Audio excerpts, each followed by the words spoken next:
Good afternoon, and welcome to AtriCure's fourth quarter and full year 2025 earnings conference call. This call is being recorded for replay purposes, and at this time, all participants are in listen-only mode. We will be facilitating a question-and-answer session following prepared remarks from AtriCure's management. I would now like to turn the call over to Marissa Bych from the Gilmartin Group for a few introductory comments. Great, thank you. By now, you should have received a copy of the earnings press release. If you have not received a copy, please call 513-644-4484 to have one emailed to you. Before we begin today, let me remind you that the company's remarks include forward-looking statements. Forward-looking statements are subject to numerous risks and uncertainties, many of which are beyond AtriCure's control, including risks and uncertainties described from time to time in AtriCure's SEC filings. These statements include, but are not limited to, financial expectations and guidance, expectations regarding the potential market opportunity for AtriCure's franchises and growth initiatives, future product approvals and clearances, competition, reimbursement, and clinical trial outcomes. AtriCure's results may differ materially from those projected. AtriCure undertakes no obligation to publicly update any forward-looking statement. Additionally, we refer to non-GAAP financial measures, specifically constant currency revenue, adjusted EBITDA margin, and adjusted loss per share. A reconciliation of these non-GAAP financial measures with the most directly comparable GAAP measures is included in our press release, which is available on our website. And with that, I would like to turn the call over to Mike Carrel, President and CEO. Thank you, and good afternoon, everyone, and thank you for joining us. 2025 was an exceptional year at AtriCure, with achievements across our business. We closed the year with total revenue of $534 million, reflecting 15% growth over 2024, and made substantial improvements to profitability and cash generation, with nearly $62 million in adjusted EBITDA and $45 million in cash generated in 2025. More importantly, 2025 demonstrated the power of our innovation engine. We accelerated worldwide revenue growth in 3 of our 4 franchises, driven by newer product launches, such as our cryoSPHERE MAX Probe and AtriClip Flex Mini device, continued adoption of our therapies, notably with the Encompass clamp, and launched 2 new products during the year, our AtriClip Pro Mini and cryoXT Probe.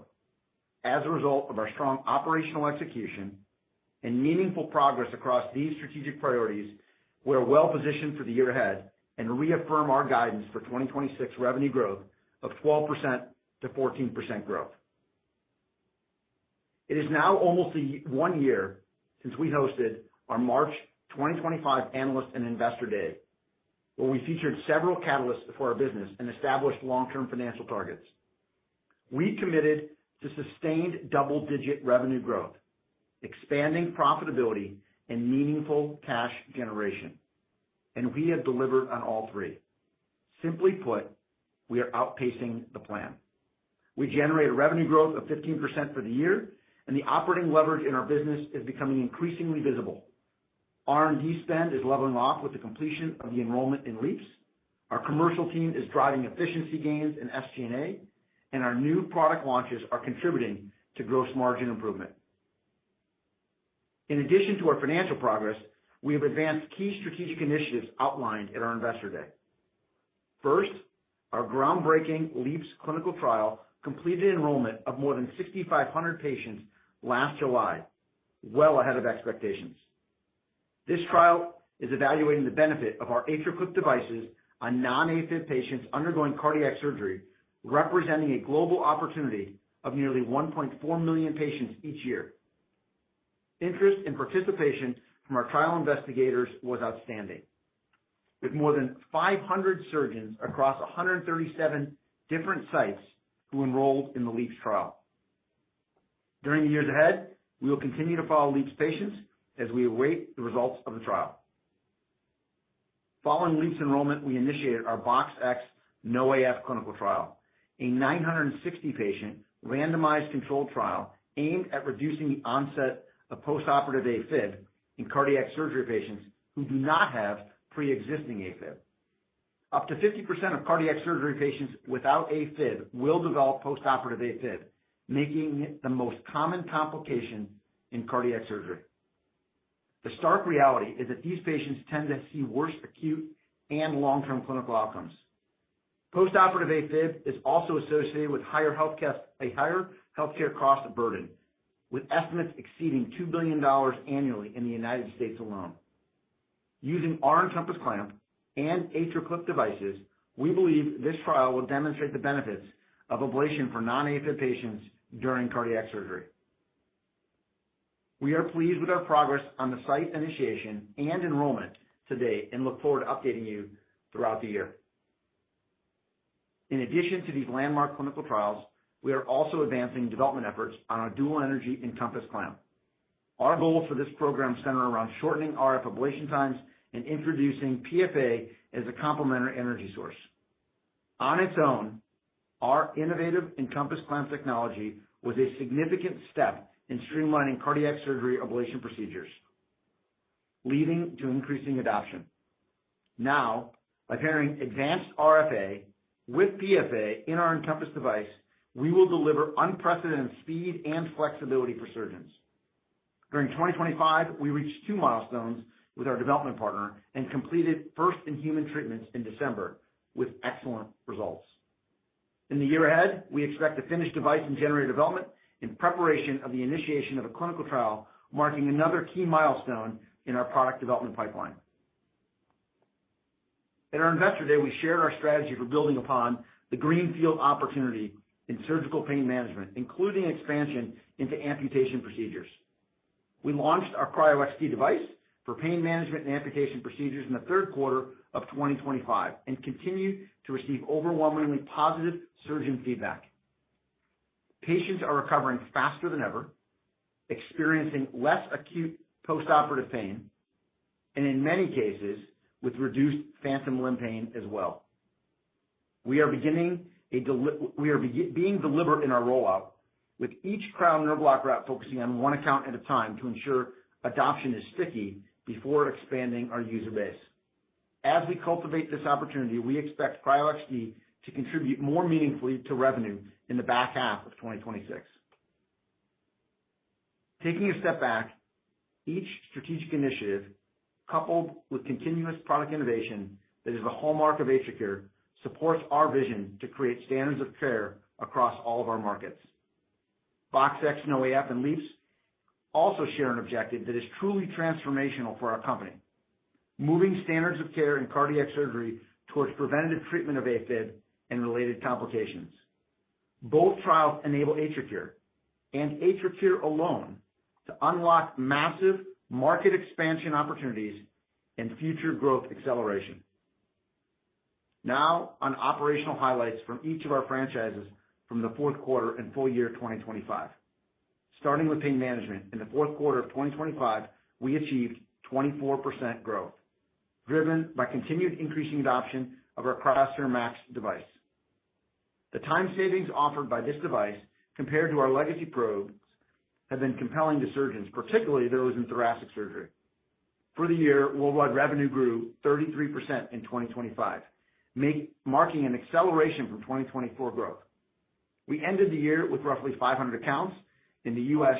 choosing our cryoSPHERE MAX device and saw growth in accounts utilizing cryo nerve block worldwide. In addition, during 2025, we reached over 100,000 patients treated with our cryoSPHERE probes, framing the tremendous growth and patient impact of this franchise since launching in 2019. Turning now to appendage management. We delivered fourth quarter growth of 15% globally, with open left atrial appendage growth well outpacing our MIS left atrial appendage devices.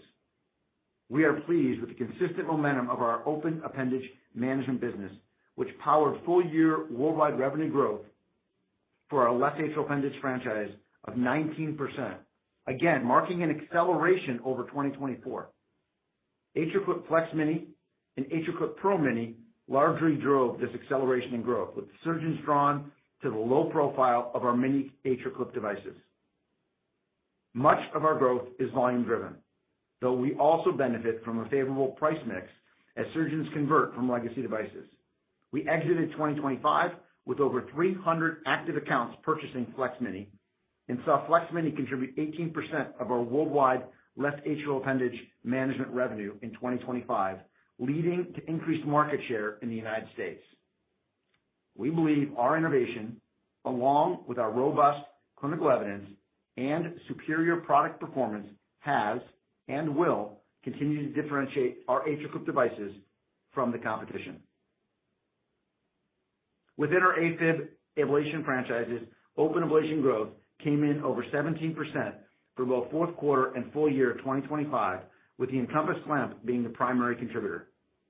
The durability of Encompass growth since launch in 2022 exemplifies the staying power of AtriCure innovation. As I mentioned earlier, Encompass dramatically reduced procedure times and simplified open heart ablation, enabling a deeper penetration in treating AFib concomitant to cardiac surgery. Our Encompass clamp is now present in over 830 accounts worldwide, reflecting a mid-teens increase over 2024. In the U.S., our Encompass utilization is further along. We are seeing adoption largely improve in penetration of CABG procedures. That said, the treatment of pre-op AFib patients undergoing cardiac surgery remains vastly underpenetrated. At the most recent Society of Thoracic Surgeons, STS conference last month, we were excited to learn that concomitant AFib treatment is no longer optional. It will be a quality metric in which hospitals will be evaluated and graded by their adoption of this metric. By early next year, it will be included in star ratings, which patients and physicians use to determine who provides the best care. This is only the second time in the past 25 years where a therapeutic treatment has become a quality metric in cardiac surgery, and we want to recognize the contributions of our physician partners to this effort. They have put a stake in the ground related to the treatment of AFib, which will benefit tens of thousands of patients moving forward. This change builds upon existing societal guidelines that recommend treatment and AtriCure's specific technology, which makes it feasible to treat, placing a spotlight on the opportunity for continued growth in open heart procedures. And finally, in minimally invasive AFib treatment, our hybrid AFib therapy continued to feel the pressure of PFA adoption in the U.S. in 2025. This was a tough headwind for our business, with full year worldwide revenues declining 26% for 2024. We believe there's a compelling clinical value for hybrid AF therapy in patients with long-standing persistent AFib. However, it is undeniable that PFA catheters are dominating the standalone AFib treatment right now. As we exited the year, we saw an encouraging sign with sequential revenue improvement in the U.S. from the third quarter to the fourth quarter and added accounts performing the conversion procedure. While these signals are positive, we are looking for evidence for further stabilization of the hybrid franchise, which reflects broad-based and repeatable trends across our customers. We remain prudent in our outlook and are assuming continued pressure in our U.S. hybrid business in 2026, although we are anticipating a lower rate of decline than in 2025. We remain committed to this market and the millions of patients with advanced AFib who can benefit from our approach, and our team and infrastructure remain ready to scale as the market recognizes the value of hybrid AF therapy. In closing, 2025 was a year of substantial growth and remarkable execution for AtriCure. Our progress is a testament to the dedication of our talent, of the extended team who remain committed to advancing our mission and our goals. We are delivering better than promised growth, financial and strategic initiatives, and are excited for our momentum to continue in 2026. And we will work to transform standards of care in each one of our markets for many years to come. And with that, I will turn the call over to Angie Wyrick, our Chief Financial Officer. Angie? Thanks, Mike. For the fourth quarter 2025, worldwide revenue reached $140.5 million, representing growth of 13.1% on a reported basis and 12.1% on a constant currency basis when compared to the fourth quarter of 2024.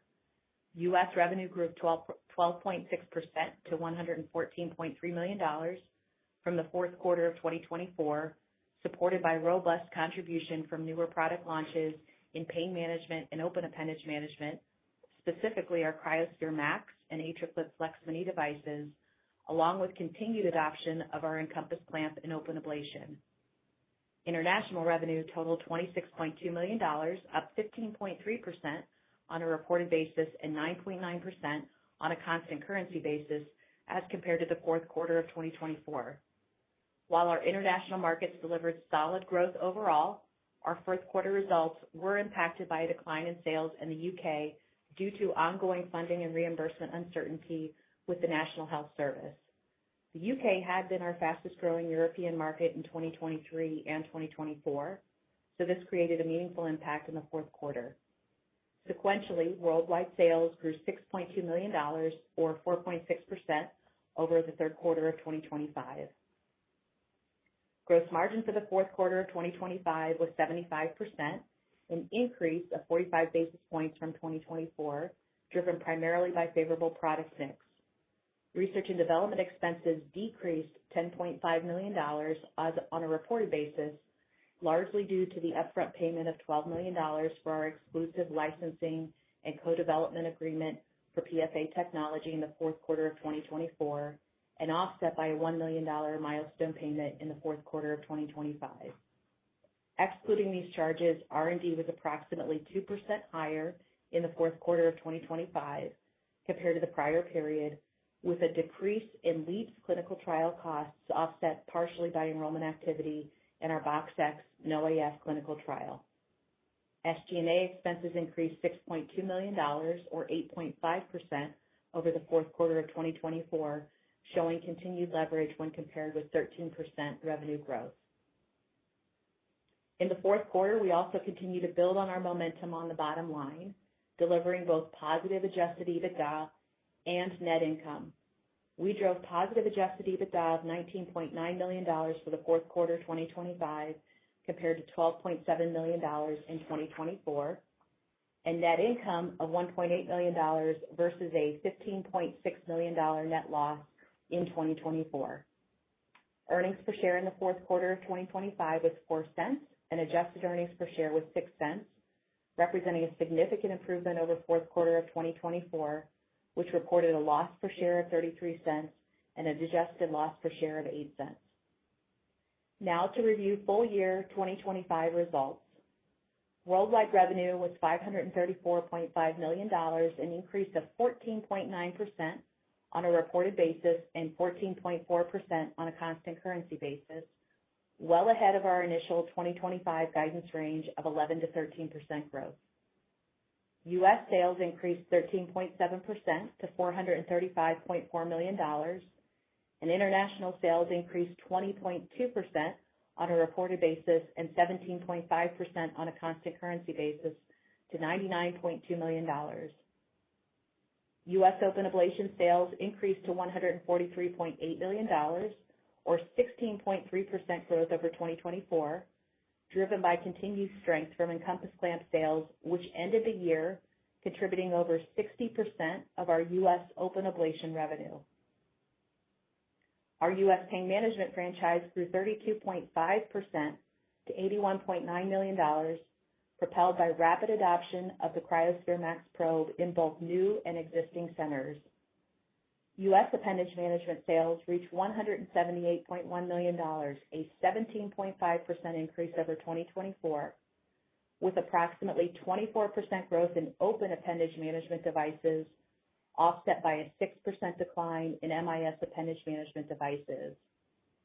The primary driver of open appendage management growth in 2025 was the adoption of our AtriClip Flex Mini device. And finally, U.S. MIS revenue was $31.5 million, reflecting a 31.2% decline over 2024 as customers prioritized PFA catheters over our devices.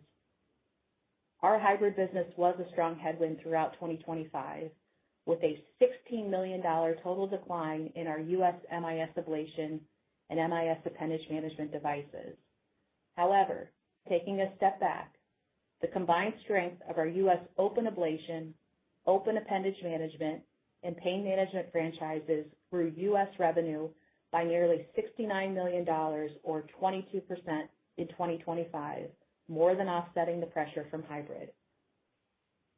International revenues saw robust growth across major geographic regions and franchises, except for pressures in the UK, as mentioned previously. We were pleased to see continued strength in our appendage management devices across international markets in 2025 and the acceleration of our open ablation franchise growth, partially due to the launch of our Encompass pump in Europe.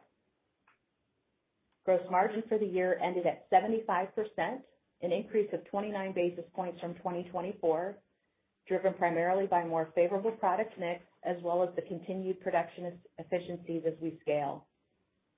Turning to operating expenses, full year 2025 operating expenses increased 5.9% to $410.2 million, up from $387.5 million in 2024. Research and development costs, as reported, expanded by $3 million or 3.2%. Research and development costs include the upfront payment associated with our PFA partnership agreement in 2024, as well as the milestone payments in 2025. Excluding these charges, 2025 research and development expenses grew approximately 11%, driven by LEAPS and BoxX-NoAF trial costs and a modest increase in headcount and related spend. SG&A expenses increased $19.7 million or 6.7%, primarily on increased headcount and demonstrating improving leverage. Going forward, we remain committed to funding key R&D initiatives that support innovation and growth while expanding our total operating leverage across the business. Full year 2025 adjusted EBITDA was $61.8 million compared to $31.1 million in 2024, an improvement of $30.6 million. Our loss per share was 24 cents in 2025 compared to a loss per share of 95 cents in 2024, and adjusted loss per share was 11 cents and 67 cents respectively. We ended 2025 with $167.4 million in cash and investments, reflecting full year cash generation of approximately $45 million. With these results, we continue to bolster our balance sheet, showing efficient capital management and ensuring financial flexibility to support future growth. And finally, turning to our outlook for 2026. Consistent with our guidance in early January, we expect to achieve between $600 million and $610 million in revenue for the year, translating to growth of 12 to 14% over the full year 2025 results. From a franchise standpoint, we anticipate pain management will lead growth again in 2026, followed by open appendage management and open ablation growth more closely aligned to the overall guidance range. As Mike mentioned in his remarks, while we remain cautiously optimistic about minimally invasive ablation and MIS appendage management, we do expect a decline in revenue in 2026, although at a moderated rate. Geographically, we anticipate both the U.S. and international businesses to deliver growth at rates that are more closely aligned during the year, as our outlook contemplates ongoing uncertainty in the UK for the duration of 2026. Finally, in terms of quarterly cadence, we expect typical seasonality to broadly shape the year on a sequential basis, with first quarter revenue tracking roughly in line to down slightly with the fourth quarter of 2025. From a margin perspective, we anticipate that we will see modest gross margin expansion in 2026 from the benefit of product and geographic mix, as well as cost savings initiatives. Additionally, as we've shown in 2025, we would anticipate some variability each quarter based on product and geographic mix. Looking at operating expenses, we will continue to exercise disciplined capital allocation, focusing our investments on the next generation of growth drivers for AtriCure. We project research and development expenses to moderate slightly, growing in low teens on an organic basis and mid-teens when factoring in PFA milestone payments in 2025 and 2026. Additionally, we expect SG&A spending to continue to grow below top-line growth rate, supporting further improvements in overall profitability. On the bottom line, we are excited to reaffirm our 2026 expectation for adjusted EBITDA range of $80 to $82 million and full-year net income. With the expected cadence on top line and normal first quarter activities, our adjusted EBITDA margin will step down from the fourth quarter 2025 exit rate and gradually build during the year. Our adjusted EBITDA guidance corresponds to full-year earnings per share of approximately 0 to 4 cents and adjusted earnings per share of 9 cents to 15 cents. We also anticipate another year of positive cash generation. As a reminder, we typically experience higher cash outflows within the first quarter of the year due to annual variable compensation payments, share vesting, and operational investments. And with that, we anticipate a net cash burn in the first quarter of 2026, followed by positive cash generation for the remainder of the year and full year 2026. Overall, we delivered strong results in 2025, and the outlook for our business demonstrates our commitment to expanding profitability while also enabling key strategic growth initiatives. We will continue the trajectory from 2025 to exceed our long-range financial targets discussed at our Analyst and Investor Day last March, driving double-digit revenue growth towards our $1 billion revenue goal in 2030, while improving profitability over 20% adjusted EBITDA margin, and all with a focus on creating long-term value for our shareholders. With that, I'll hand the call over to Mike. Thanks, Angie. In closing, I want to recognize our team for an outstanding year. You remained focused on patients, executed with discipline, and never lost sight of the standards of care we are trying to build. We are well positioned to raise the bar again in 2026, and I am confident in our ability to continue delivering operational excellence across the business. And with that, we'll turn it over to questions. Thank you. To ask a question, please press star 11 on your telephone and wait for your name to be announced. To withdraw your question, please press star 11 again. In the interest of time, we ask that you please limit yourself to one question and one follow-up. Please stand by while we compile the Q&A roster.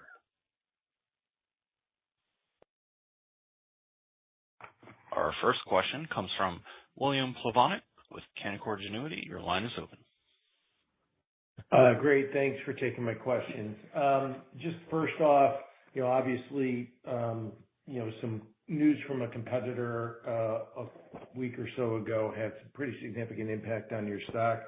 I was just wondering if you would like to, just comment on your thoughts on them entering the market and what that might do competitively to your position. And then secondly, just on the LEAPS trial, you continue to enroll. You continue to do follow-up. I know you've talked about, we'll see data, I think, at 50% and 75% of the event rate.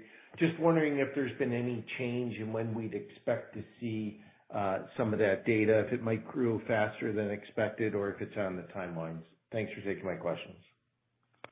Thank you, and appreciate that. And obviously, we're very cognizant of the competitive entry into the market. From our perspective, as I've mentioned on this call before, we kind of take it in a really positive way that it validates our market. It tells you that you've got two major top 5 medical device companies that have decided that cardiac surgery is a market that matters. It's a market that is a growth market that people are coming after and coming into, and we've established a leadership position in this market, and we're pretty proud of that. And so we welcome that competition. Like we saw with the previous competitor that came into the space, it grew our revenue growth rate. If you just look at 2025, we grew 24% on the open left atrial appendage management business. That is up from the growth from 2024, from 2024 to 2025. So we're really seeing this impact on our business in a positive way. More people are in conversations. They're talking about managing the appendage. You now see it in the quality metrics. They're recognizing a trend we saw 10 years ago, if not more, that this is a very large, underpenetrated, big market opportunity. And on top of that, I think we are well positioned for the competitive landscape when it comes in, because we've made the investments over that 10 to 15-year period to make sure that we did not stop innovating. We're on the 10th generation of a product. We've got minimally invasive products. We've got open chest products. We are established globally as a leader in this space with over 750,000 implants, with an incredible safety rate of 0.007%, to demonstrate this product works safely every single time. It is an incredible product from that standpoint, and the efficacy we know is excellent. And we've continued to innovate, as you've seen with our Flex Mini product that has established and accelerated growth as well. The Pro Mini product we rolled out last year, And as we've mentioned, we've got another new product coming out in 2027. So we're not going to stop innovating or investing in clinical evidence. And you're seeing that clinical evidence as Bill, you talked about the LEAPS trial. 6,573 patients were enrolled in that trial. That trial includes the AtriClip only in the trial. So half the patients got an AtriClip, half the patients got nothing. The idea there is to demonstrate stroke reduction in patients that are undergoing cardiac surgery who do not have pre-op AFib. We believe that will create even more differentiation on top of the fact that we've already studied over 21,000 patients in over 100 peer-reviewed and published articles over the last 10 years. So we feel like we are in a great position on that front. To your question, Bill, specifically around when LEAPS data will come out, we're not going to release data on when we hit the 50%. What we get is a thumbs up continue. And so we've already passed by the 50% in terms of the number of events. Thumbs up continue. The trial is ongoing and in a good place. We actually don't see the data. We just get a positive thumbs up from the committee, from the DSMB at that point in time. That will happen again at 75%, and then obviously results will be finalized at 100% of all the events. So if there was any kind of confusion on that front, what we get is a positive thumbs up and not specific data that we're going to be able to release necessarily early on that front. But it is a really positive sign that the DSMB basically came back with a big thumbs up and gave us all the encouragement to continue to go forward. Great. Thank you. Thank you. Our next question comes from Matthew O'Brien with Piper Sandler. Your line is open. Hi, Mike. Hi, Angie. This is Anna on for Matt. Thanks for taking our questions. So maybe to start, for the guide for the year, I appreciate, you reiterated the metrics you provided earlier this year, which is really good to see. I guess just with this new competitive entry in the clip business, any color you can provide on how that might be contemplated into the guidance that you've set out today? Hi, Anna. It's Angie. I think as we started to form our guidance range for 2026, we were expecting this kind of news to come out. I think it was discussed pretty widely with the investment community last year. So not a big surprise here as we look through the year, have factored in, with any of our franchises, kind of a range of outcomes there that goes into the overall guide, and feel very confident we're reaffirming the guide today, the 12 to 14%, and have factored in some very, very mild, competitive pressures as we think about the back half of the year. I think we're focused on, within our business, controlling what we can, which is continuing to spread the adoption of the Flex Mini Clip. It is an excellent product and want to make sure that as many customers as possible have their hands on this, prior to the competitive entry. And ultimately, we think by doing that and continuing to focus on our markets, both AFib and non-AFib patients, that will ultimately square up for a really good year from a growth perspective. Got it. Super helpful. And then I guess a little bit more on the clip business. It came in a little bit softer than we were modeling this quarter, particularly in the U.S. So just any more color you can provide on the dynamics there and how you're thinking about that business going forward. Yeah, the softness that we saw, particularly in the U.S., came in our minimally invasive clip. We were down about 6%. We had a nice quarter in the third quarter, I think, with, a lot of accounts choosing to adopt the Pro Mini product, the new product that we launched in 2025, kind of middle of the year, and saw a bit of softness there. I think until our hybrid ablation business sees, kind of growth in procedures year over year, and on a repeat basis would expect some variability on that end. I think if you take a step back in open appendage management, we were high teens growth in that area of the business for the fourth quarter. Mike talked about in his prepared remarks 24% open appendage management growth for the year, and I think that's showing the testament of the innovation with our Flex Mini Clip and growing awareness and interest in treating appendages during cardiac surgery. Great. Thanks so much. Thank you. Our next question comes from Mike Matson with Needham & Company. Your line is open. Yeah, thanks for taking my question. So I have one just, on LEAPS. So since the enrollment stopped, I was wondering if that had any impact on your AtriClip business. Can you remind me, were you getting paid for the clips that were used in that, or were you guys covering the cost of those? Mike, we do get paid for the devices that were used in the trial. As Mike mentioned, the LEAPS clinical trial was randomized 1-to-1, so half of those devices ultimately would have been revenue generating for us as a business. I think when you take a step back and look at the volume of open appendage management devices that we do, it's a minimal contribution in any one quarter that we were doing enrollment. Would also say, and I think we've talked about this, quite a bit with investors, there were a number of surgeons who were enrolling in the trial who believe in prophylactic treatment. So by them enrolling in the trial, they were forced to randomize their patients 1-to-1. So I think, there were probably some areas where we were losing revenue, so to speak, offset by other surgeons who were enrolled in the trial and weren't necessarily prophylactically treating. I think the overall message here is, yes, revenue contributing, but I'd say on the volume that we were doing, not significant to any one quarter.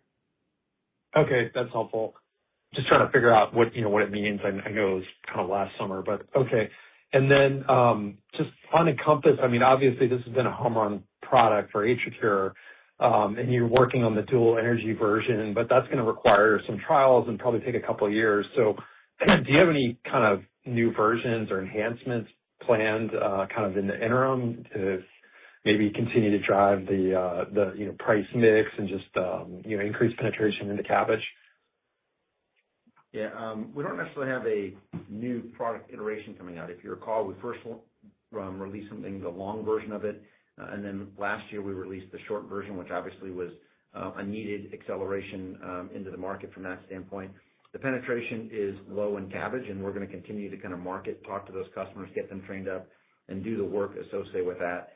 In addition to that, we're obviously running the BoxX NoAF trial, which is exclusively using the Encompass clamp with the AtriClip. So that gives us an opportunity to talk to more and more sites that are becoming involved in that trial. Some of them were not Encompass users before, and so that's obviously an area of getting kind of exposure to some surgeons that want to be a part of that trial at major academic institutions, et cetera. It's really important to kind of get them to be part of it. So we will definitely get traction from a variety of different angles with the Encompass clamp, but no net new innovation at this point in time, nor do we think that it's necessary. Right now, that product is actually showing that we can get the times down to less than 10 minutes of total procedure time. So it's quite remarkable how we're able to get an incredible ablation in that really short period of time. We're getting more and more articles published. We recently actually had one that was a peer-reviewed article published that was almost 90% success at 1 year coming from that in over 150 patients. So this is something that we're seeing really, really good results with. And we just need to kind of continue to be out there talking about it and talking about the benefits of getting a full ablation in. Okay, great. Thank you. Thank you. Our next question comes from Marie Thibault with BTIG. Your line is open. Hi, good evening. Thanks for taking the questions. Wanted to see, maybe it's a little too in the weeds, but I wanted to see if you could help us size the part of your U.S. appendage management business that might be, directly in competition with the new entrant. One way I was thinking about it is maybe thinking about those open clips that are used in concomitant valve surgeries. And I wondered if you were able to size that for us against sort of the 2025 U.S. revenue you did in appendage management. And we haven't given really specific guidance on those particular areas. As we know that the overall market in this space is there's about 300,000 or so patients that undergo cardiac surgery. With the combination of the LEAPS trial and the AFib patients overall, we believe that that's obviously a very large market opportunity. About 170,000 to 180,000 of those patients are coronary bypass patients. So you've got the breakdown that is obviously a market that we will be in and is not obviously connected to the valvular space. I think you guys can see the numbers that it's 35,000 to 40,000 or so mitral valves and something similar along those lines, maybe a little bit higher on the aortic valve side, depending on which reports that you look at overall. And then there's obviously other surgeries that kind of happen to kind of make up the total number overall. When you break down that particular market, when you look at it that way, we're obviously very strong in the valvular market today. That is where a great deal of penetration is, but we also have great advantages in that market in the sense that usually when people are treating in the mitral valve space, they're also doing an ablation at the same time. That ablation is critical to the success of that surgery, to the recovery of those patients. Penetration is much higher in the mitral valve space. In that area, something around 60 to 70% of patients with AFib are actually getting treated with something, whether it's an Encompass clamp or our cryo devices or other RF devices, combined with an AtriClip at the same time. It's part of the Cox-Maze procedure that is there. And so we feel like we've got a built-in advantage in the sense that we've got over 300 people out in the field that understand how AFib is treated, how you need to treat it properly, and the combination of the AtriClip with the ablation devices is a critical understanding that we have that others don't necessarily have from that standpoint. As we look at the CABG market, obviously that is a greenfield approach, and we're the only ones really in that space exclusively from that standpoint. Yeah, that's great detail, Mike. Thank you for that. A quick follow-up for Angie. I heard your discussion of modest gross margin expansion, which we're excited to see. On the OpEx leverage, we're used to seeing SG&A leverage. Could we get a little bit of R&D leverage as well this year as you kind of switch out the trial costs that you have going on? Thanks for taking the question. I think you nailed it, Marie. I'd say on all angles, expect modest gross margin improvement. We are seeing the newer product launches, particularly with the strength and uptake in the U.S. markets, contributing to an improvement in our gross margin. Our operations team has also been very focused on some of our highest selling products like the Encompass clamp. I can't necessarily call it a new product launch because it's been in the market for a couple of years now in the U.S., but streamlining those costs there. So you're seeing the benefit of that. You saw that more in earnest as we exited 2025 and expect for that to continue into 2026. Expect SG&A growth to be below top line growth. That was an area of leverage for our business significantly in 2025, should be an area of leverage in 2026. And the last point, on the R&D costs, with the conclusion of enrollment in LEAPS, we are seeing a step down in those clinical trial costs. We still follow up patients, so there is still spend in the P&L. We are expecting a pretty strong year from a VoxX NoAF enrollment perspective, but the mix, the different trial design and size of both of those trials says you're going to start to see some pretty natural leverage coming through within R&D. What we said in our prepared remarks is expect on an organic basis kind of low teens growth in that area. Very good. Thank you. Thank you. Our next question comes from Lily Lozada with JP Morgan. Your line is open. Great. Thanks so much for taking the question.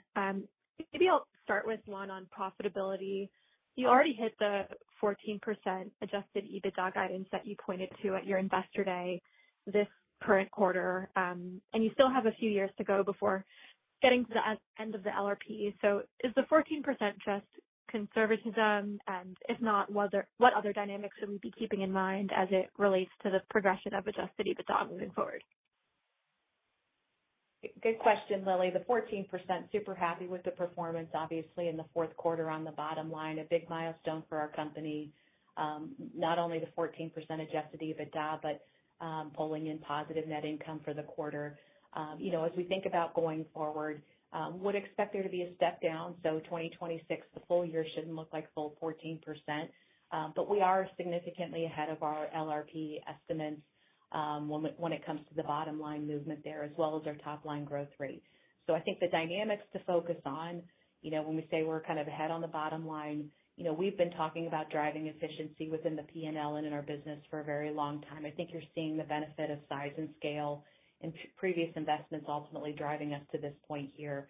As we look forward, our main priorities are continuing to invest in kind of game-changing clinical trials. LEAPS and VoxX NoAF are both those, and also making sure that our product portfolio and platforms continue to meet market needs. Each one of our markets is significantly underpenetrated even still today, so we see a lot of opportunity, and internal development efforts are a clear priority for us. So super pleased with the progress on the bottom line. Would expect to well exceed kind of the 2028 goal here in the near term from an adjusted EBITDA perspective, and look forward to continuing to charge towards the 20% EBITDA margin towards the end of the decade. Great, that's helpful. And then just as a follow-up, open with Encompass has continued to be really strong. Can you talk through how many patients you treated with Encompass in 2025 and where penetration for the product stands relative to the total opportunity? And can you help quantify how meaningful of an opportunity you think the inclusion in the star ratings is? Thanks so much. Yeah, maybe I'll hit on a. If you look at globally, there's 2 million patients that undergo cardiac surgery, and in 2025, we treated about 50,000. So we're still obviously very underpenetrated in that market. Both the LEAPS and the BoxX NoAF trial are international trials. So the idea is not just to get a label in the U.S., but to also get additional reimbursement and market expansion opportunities in countries throughout the world. By including them in the trial, I think that makes it a lot easier and smoother to kind of get that for a trial of that size and scale to go after those markets. So on a global basis, we are very underpenetrated overall in the market, not just on Encompass, but on cryo, RF, et cetera, because there are obviously a lot of surgeons that continue to use some of the original technology that we have that work incredibly well and treat patients today. Encompass obviously is a big growth driver. You can see there's just lots of opportunity for us.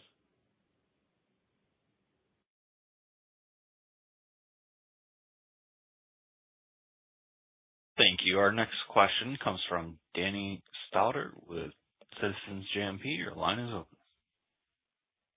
Yeah, great. Thanks. So just first one from me on international sales. You called out the UK budget issues. Did that have a more notable impact to any specific segment? It looked like international pain management was down slightly, so maybe it's there. And then, how much was that in terms of a headwind to total sales as well as maybe on a segment basis during the quarter? And how should we think about this going forward in 2026? Yeah, Danny, when you break down the different franchises in the UK, the two areas where we saw the most impact was our pain management device, for which the NHS pulled reimbursement and said they felt like it was, should be covered under different codes. So we saw a significant reduction in the procedures there. The other area that we saw was in standalone treatment of AFib, so our minimally invasive ablation business. That's an elective procedure. So saw a bit of weakness there as they're prioritizing the more emergent procedures. A little bit less of an impact when we think about our open cardiac procedures. Those tend to be emergent, need to be done, but those are the areas that were impacted broadly across the UK. We talked about this as one of our fastest growing markets in Europe over the past couple of years. We were on about a $4 million run rate per quarter and saw that drop down, a little over $1 million in the fourth quarter, which is really when we saw the big impact for 2025. Got it. No, that's helpful. And just one follow-up for me on Cryo XT. You mentioned you were being more deliberate with your rollout. This might be because it's a little bit different of a sales point. So I was curious if there are any more substantial training needed with surgeons compared to your prior launches, or any more nuance on this Cryo XT launch as we think about our model and as it ramps up. Thanks. Yeah, I think it's a great question, and it's kind of the way that we approach new product areas that we're getting into with Cryo XT in particular. Very similar to when we went in with Encompass and felt like we had a really big cabbage opportunity there, and we wanted to make sure we took our time. If you recall, this is exactly how we did the rollout with Encompass. The first 6 to 12 months, we really were holding back a little bit as we made sure that we learned about the procedure, understood kind of how it worked in this particular surgeon's or physician's hands, got feedback on that, enabled our training, educated us as we kind of went forward to better train surgeons as we got forward. And that's once we did that, we opened up the box to really kind of go after everybody. Same thing with XT. This is a very new area. We're talking to vascular surgeons now, orthopedic surgeons. These are not surgeons that we had typically had relationships with. We want to make sure that we get it right, that we get feedback from them, that we learn from them as we kind of roll it out to additional sites and go forward. We're in that learning phase right now. But by the end of this year, we do anticipate, or middle of this year, we do anticipate that we're going to open that up quite a bit. But we're getting great feedback. All the feedback so far has been positive, but you do learn as you roll that out, especially as you're going into a new therapeutic area like this with new surgeons that you've not worked with before. Great. Thanks for the questions. Thank you. Our next question comes from John McCauley with Stifel. Your line is open. Hi, Mike. Hi, Angie. First one on the PFA program. Just was hoping for an update there. A couple dynamics I noticed. One, versus our model, and we might have been mismodeling it, but the cost that you paid in the quarter was lower than we were expecting to your PFA partner. And could you just clarify if that was, again, mismodeling our part or the charge was pushed out, and then just any potential impact on timing there and when we can expect our next update and for a trial to get going? Yeah, John, I don't think it's mismodeling. We had said, kind of a range of potential milestones that we would thought could be met within 2025. The third milestone, roughly called $4 million, pushing into 2026. Everything's on progress. I think the big news coming out of this particular work is that we had first in human use to really good results as we thought worked through the back end of 2025. And it doesn't change the timeline to add to that. I think the second part of your question was, as we look forward and get ourselves ready for a clinical trial design on that front, we'll be ready in the same kind of time frame we talked about at the Analyst Day. That's helpful. And I think this last month you made some comments about Converge and some improvements in a few accounts. I understand the dynamics are still fluid. You're still expecting declines this year, albeit at a lower rate. Just wanted to get an update about 1 month on just the state of the field for Converge, what you're seeing on the ground, and particularly post the AFib symposium, just any meetings with customers there and how the dynamics are looking now versus either a month ago or a year ago, however you think you'd optimally frame it. Yeah, I think that we continue to feel like there is optimism and lights. We're seeing many sites that had previously done Converge, went away from it as they got into PFA, are now starting to do, but it's just not enough cases to feel confident to come out with a number that says, okay, I've got confidence that consistently every single quarter we're going to be at a point that we can grow that. But you are seeing those sites come back. They want to get retrained or they want to kind of look at their workflow again. And so the good news is that we've got a lot of new sites kind of coming on board from that standpoint, just not enough to move the number at this point in time. So it's a positive outlook, but not ready to kind of commit to anything relative to numbers as we look out throughout this year. But it is moving in the right direction as we saw in Q4, and we do feel like we're in a good place, and we're having a lot of good conversations with customers right now. Great. Thanks for taking my questions. Thank you. Our next question comes from Danielle Antalffy with UBS. Your line is open. Hi, thanks for taking my questions. It's Jana on for Danielle. I know we're in the early innings of pain management expansion, and I know that you said reps are staying in one account until it's sticky. But I was just wondering, those reps that have successfully been executing, how long are they in the accounts before they're pivoting to the next account? It's not about time. It's about getting the number of cases down with them and making sure that they've got they're doing it properly. They got a protocol right, not just with the surgeon, but also with the kind of after intensive care unit once they kind of have the step down units in those areas and how they take care of these patients. We do believe that usually takes, let's say it's a 3-month or so process, but it really means they've got to get 10 to 15 cases underneath their belt to really feel really comfortable before we're ready to move on and get that consistency going that we can learn from them on that front. But we're seeing good progress in a lot of different accounts, and almost every one of our reps has an account that is actually using the product today. So they're already down that pathway, and we've got a pretty good-sized field team out there. That's great to hear. And then on open ablation, specifically, how much runway is left from a CABG perspective? And then also, I know you're talking about getting more implanting physicians from the new trials like BoxX, NoAF, but I was just curious if you could comment on the % penetration on that perspective as well.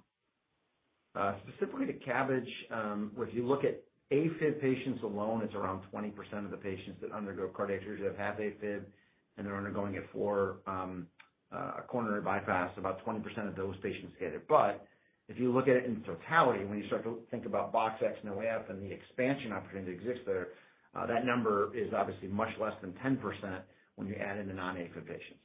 So big market opportunity still sitting in front of us. Got it. Thank you so much. Thank you. And our final question comes from Suraj Kalia with Oppenheimer. Your line is open. Hey, Mike, Angie, can you hear me all right? Yeah. We can. Perfect. So, Angie, one question, and forgive me if it's a little long. Just wanted to follow up on an earlier question. So, Angie, if you look at U.S. AtriClip, right, for the last 3 quarters of 2025 being roughly flattish, can you help us reconcile some of the dynamics here? So your comment about MIS drop-off picked up by open, fair enough. Can you give us some idea about how much was LEAPS contribution? And at the same time, obviously there is new product introduction. So what was the ASP lift? Just too many moving parts here and trying to get our bearings right. And Mike, quickly for you, if I could, what is preventing, let's say, Ecliptus is launched next year, right? Q1, Q2 of 27. What is preventing Ecliptus to be used prophylactically post any cardiac surgery? Because there is a time gap till LEAPS data comes online. Thank you for taking my questions. All right, I'll start, Suraj, with your questions. I'd say the dynamic, when you're seeing some of the variability on our appendage management line item franchise, it is primarily within our MIS clipping. So we talked about in the third quarter, we had a stronger quarter with adoption of the Pro V or Pro Mini product, I should say. We've seen MIS appendage management devices throughout the year see quite a bit of variability. For that to grow in earnest, we need to see growth within our hybrid ablation franchise, which obviously was on a downward trajectory throughout 2025. When I take a step back, so we've seen strong growth within our open appendage management devices throughout 2025. When I take a step back in any one quarter, it is a couple of points for our open appendage management products as AtriClip Flex Mini takes hold. That is the difference between volume and overall reported revenue growth. It's a couple points that is pricing related. We are seeing a lot of customers switch over to our Flex Mini device. They like the lower profile that device provides, and it comes with the track record and strength of our previous AtriClip platform. Sure. And to answer your question about whether or not or what is the preventative measure that is out there kind of upon a launch. I mean, as I described earlier, and you look at the advantages that we have in the market today, both with exceptional products on the safety and the efficacy side of things, we feel like we've got incredible products and new product launches coming out. We've got our own next generation product coming out the middle of next year. We believe our products are going to be superior to all products that are on the market. We've got over 21,000 patients that have been studied using our product today, showing exceptional closure. Again, I'm re-mentioning the 100 peer-reviewed articles that have been out there, on top of the fact that we've got an implementation of safety rates that is quite exceptional on that front. So I think our products alone demonstrate that, and our customers understand that. They also understand that we're the ones investing in the data that is coming out. Every cardiac surgery program, both in the U.S. and around the globe, understands there's only one company that is making the investments that we're making in clinical evidence. That's AtriCure. We're doing big randomized controlled data trials underneath this.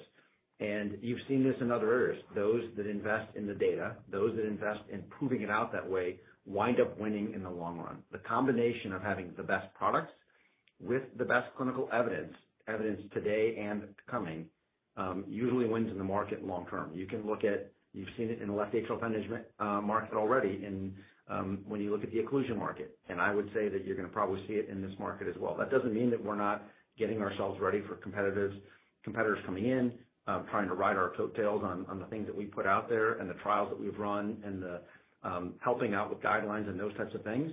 We understand that, and we're very well aware that they're very good competitors, and we respect them from that. We will never do that. We've got to earn the business of our customers every single day, and we're going to do that through, one, innovation, two, clinical evidence, and the third piece is our team that is in the field is second to none in the world.